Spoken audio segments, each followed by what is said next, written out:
Hello students, study time channel में आप सभी का स्वागत है। आज हम कक्षा 10 विषय विज्ञान तिथि 8 सितंबर 2021 का कार्यपत्रक 26 यानी कि वर्कशीट 26 जो कि शिक्षा निदेशालय राष्ट्रीय राजधानी क्षेत्र दिल्ली द्वारा जारी की गई है। बच्चों, आज की जो वर्कशीट है वो आपके चैप्टर धातु एवं अधातु पर आधारित है। तो अब हम पढ़ते हैं कि इस वर्कशीट में हमें क्या क्या बताया गया है।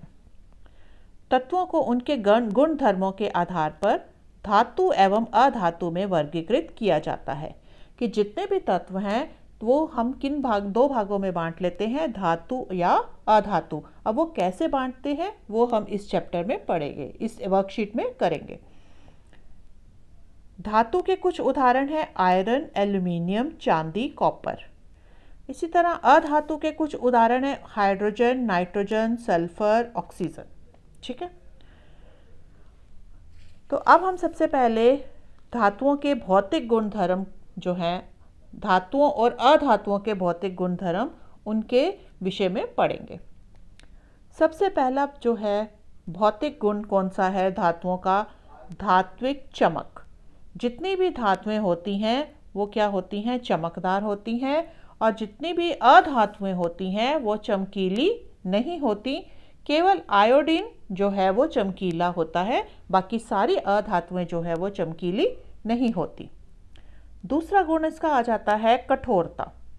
धातुएं जो हैं वो सामान्यतः कठोर होती हैं, लेकिन कुछ धातुएं ऐसी हैं जैसे कि सोडियम, लिथियम, पोटेशियम, ये जो होती हैं ये मुलायम होती हैं और इतनी मुलायम होती हैं कि हम इनको चाकू से भी काट सकते हैं। ठीक है, अब अधातुएं देखें। अधातुएं जो हैं वो अधिकतर कठोर नहीं होती। केवल एक कार्बन का अपर रूप हीरा जिसे हम बोलते हैं वो जो है वो कठोर होता है। नेक्स्ट आ जाता है रूप। धातुएं जो हैं कमरे के ताप पर क्या होती हैं? ठोस रूप में पाई जाती हैं।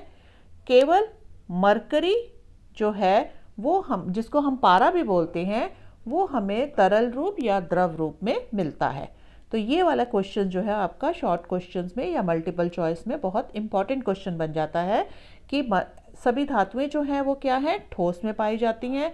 तो पूछ सकते हैं कि ऐसी कौन सी धातु है जो कि द्रव रूप में पाई जाती है, तो आप उसका आंसर दोगे मरकरी या पारा। अधातुएं जो हैं वो ठोस या गैसीय रूप में पाई जाती हैं।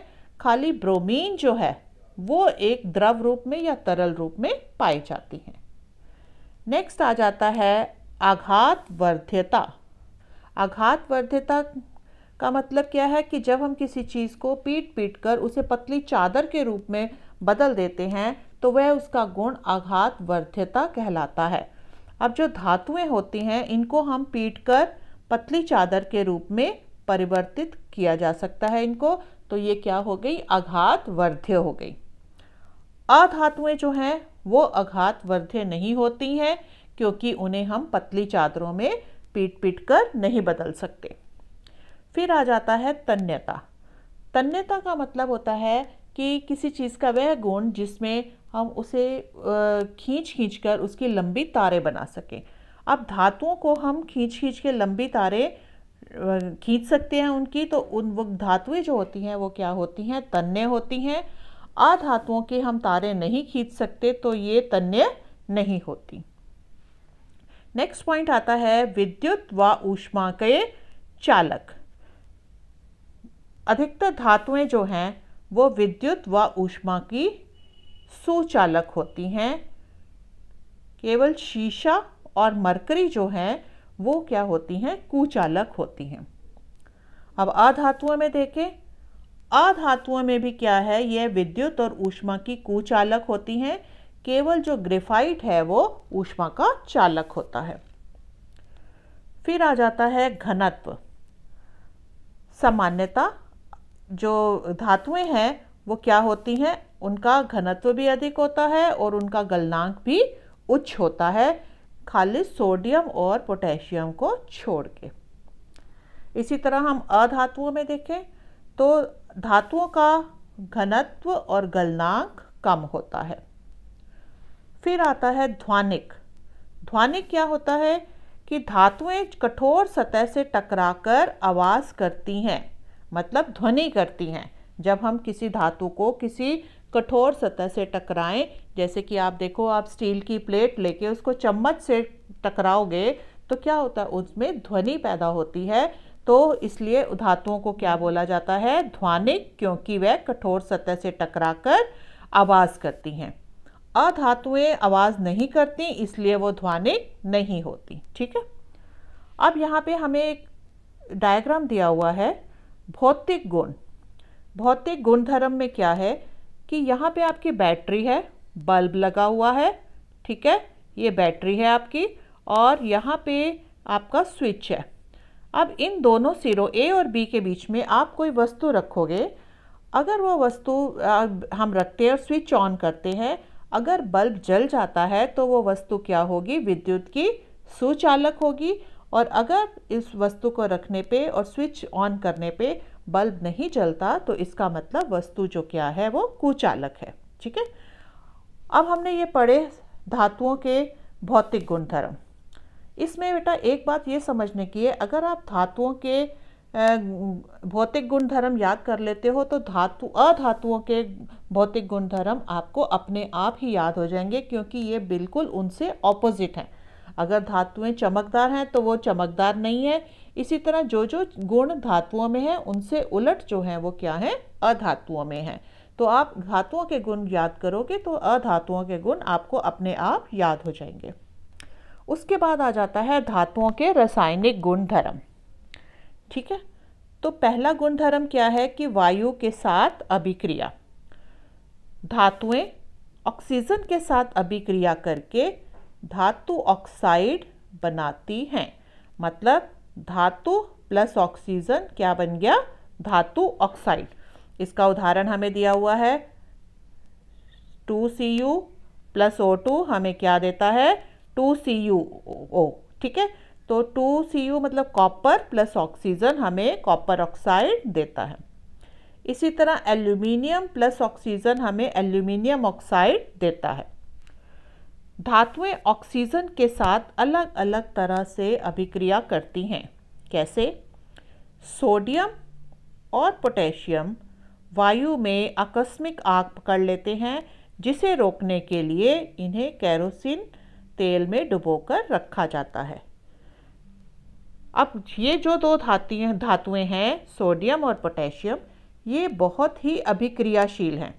ये जैसे ही हम इनको वायु में रखते हैं तो इतनी क्रियाशील हैं, ये वायु के संपर्क में आते ही आग पकड़ लेती हैं।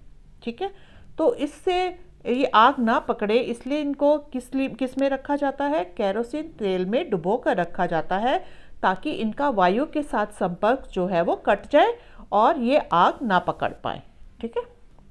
फिर आता है मैग्नीशियम, एल्यूमिनियम, जिंक, लेड वायु के साथ धीरे अभिक्रिया करते हैं। मतलब ये इतनी तेज़ी से अभिक्रिया नहीं करते, ये धीरे धीरे उनके साथ अभिक्रिया करते हैं। इन तत्वों पर ऑक्साइड की परत चढ़ जाती है। आपने देखा होगा एल्यूमिनियम, जिंक, इनको अगर हम एल्यूमिनियम की आपने देखा होगा, अगर हम इस्तेमाल ना करें वो वायु के साथ क्रिया करके क्या होता है, धीरे धीरे उनके ऊपर जो है एक परत सी चढ़नी शुरू हो जाती है, उनकी चमक जो है वो कम होनी शुरू हो जाती है उस परत के कारण। ठीक है। अब आयरन का आगे देखें। आयरन जो है ये Fe, ठीक है, आयरन वायु में गर्म करने पर प्रज्वलित नहीं होता, जबकि ज्वाला में लोह चूर्ण डालने पर वह तेजी से आग पकड़ने लगता है। अब जो आयरन है वो क्या करता है, वो अगर हम उसको आग में रखते हैं तो उसमें से ज्वाला नहीं निकलती, लेकिन अगर हम लोहे का चूर्ण या लोहे का बुरादा जो है वो आग में डालते हैं तो वो तेज़ी से जलना शुरू हो जाता है। इसी प्रकार कॉपर भी प्रज्वलित नहीं होता, लेकिन उस पर काले रंग के पेरोक्साइड की परत जो है वो चढ़ जाती है। और फिर चांदी और सोना वो ऑक्सीजन के साथ अभिक्रिया नहीं करते। आप देखते हो कि चांदी और सोना जो है वो इतनी तेज मतलब ऑक्सीजन के साथ कोई क्रिया नहीं करते। फिर आ जाता है जल के साथ अभिक्रिया। धातु प्लस जल क्या बनता है? धातु ऑक्साइड प्लस हाइड्रोजन।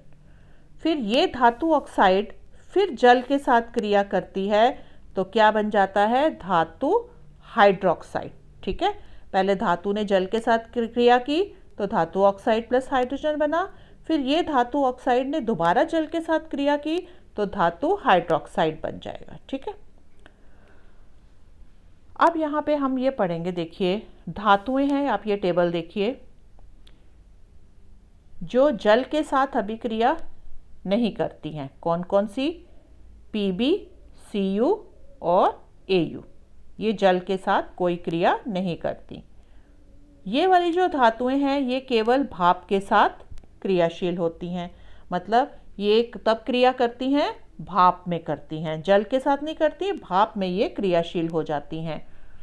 फिर सोडियम और पोटेशियम जो है वो ठंडे जल के साथ क्रियाशील हो जाती हैं। मैग्नीशियम जो है वो गर्म जल के साथ होता है। ठीक है, फिर कैल्शियम और मैग्नीशियम जल के साथ अभिक्रिया करने पर तैरने लगते हैं।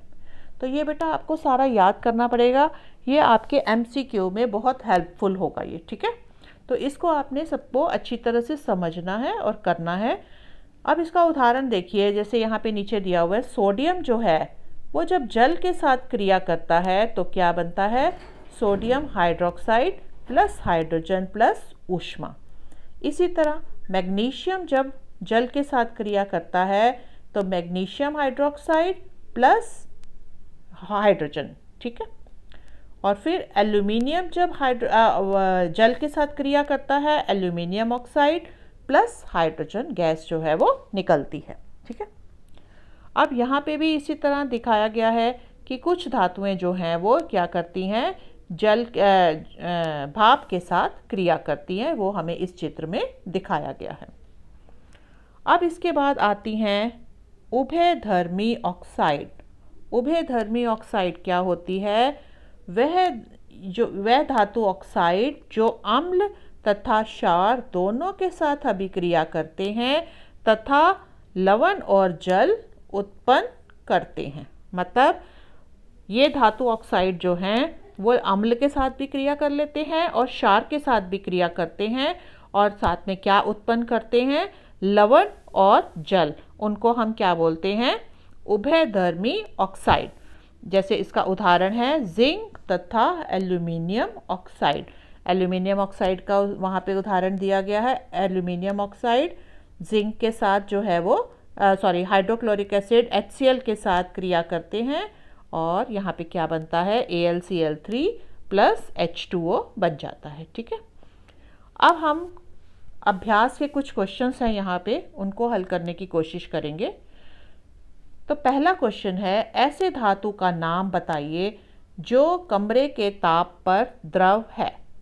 आपने ऊपर पढ़ा था कमरे के ताप पर कौन सी वो जो है धातु जो है वो द्रव है। हमने क्या पढ़ा था? मरकरी। ठीक है, मरकरी।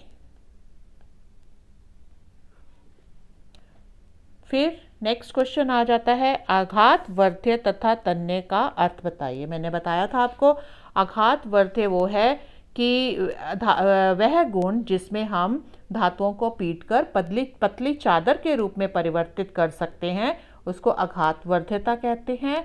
और तन्यता क्या है? धातुओं का वह गुण जिससे हम पतली तारें खींच सकते हैं उसको हम तन्यता बोलते हैं। तीसरा देखिए, सोडियम और पोटेशियम को तेल के अंदर संवहित क्यों किया जाता है?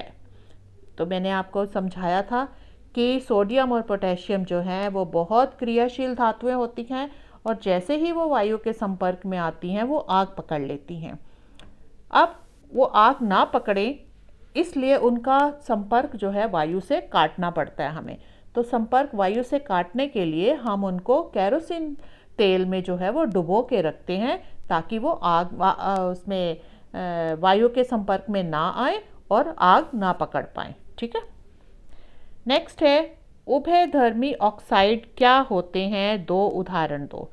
यहाँ पे ये बताया ही है, वे धातु ऑक्साइड जो अम्ल तथा क्षार दोनों से अभिक्रिया करते हैं तथा लवण और जल बनाते हैं, और उसके 2 उदाहरण कौन से हैं, जिंक और एल्यूमिनियम। तो बेटा इसी के साथ आपकी वर्कशीट 26 यानी कि कार्यपत्रक 26 जो है वो कंप्लीट होता है। अगर आपको मेरा चैनल अच्छा लगा है, ये आप आगे जो है नोटिफिकेशन चाहते हो तो मेरा चैनल सब्सक्राइब करिए, लाइक करिए, और अगर आपको अच्छा लगा है तो उसमें कमेंट्स ज़रूर डालिए। थैंक यू बेटा।